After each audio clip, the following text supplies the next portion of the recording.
Českí vedci objavili hubu, ktorá môže zlikvidovať plese na tele a odumrie. Ladislavovi údajne zachránila nohu pred amputáciou. Aj na Slovensku máme ľudí, ktorých prácou je bojovať proti týraniu zvierat. Monitorovali sme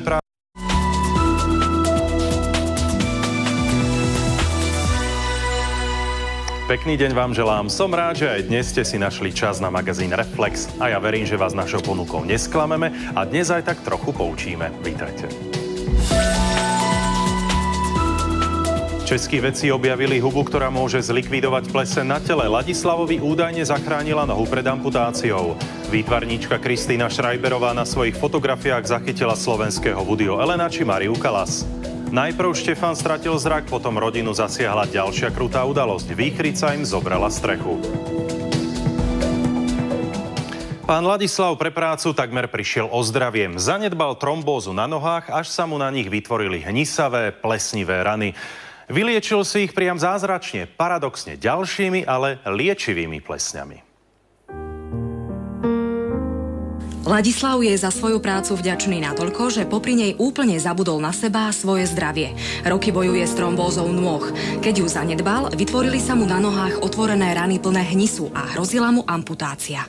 Som si to vlastne zavinil ja tým nestaraním sa o seba kvôli práci, lebo mám prácu, proste upratujem a kvôli tomu, aby som o tú prácu nedošiel, tak som vlastne nechodil nikam, ani k lekárovi, ani som sa nestaral o to.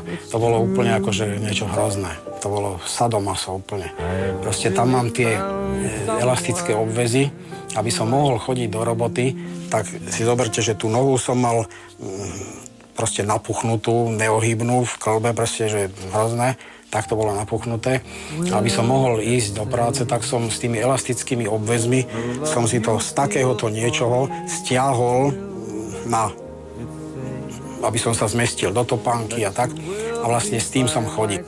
Jeho stav sa natoľko zhoršoval, že s otvorenými ranami nemohol takmer chodiť a lekári Ladislavovi hrozili amputáciou. Taký pocit bezmocnosti, že ste odkázaní tým pádom, že nemôžem ísť niekam, alebo si nakúpiť, alebo proste niečo hrozné. Ten lekár mi na pohotovosti hovoril, že naozaj v takom stave to je, tak napuchnuté a tak červené, že vyslovene som mohol dostať otravu krvi a odrezať mi nohu. A tým pádom by som ne na chvíľku došiel o prácu, ale navždy. Kamarát mu poradil, aby vyskúšal tzv. Múdru hubu. Ide o jedinečný druh plesne, ktorý údajne dokáže zabiť zlé plesne a liečiť. Enzymy, které vytváří Pythium oligandrum, tak pracuje i na bakterie, které jsou například u bercových vředů. Takže nebo nehojících se rán, což jsou i proleženiny, dekubity.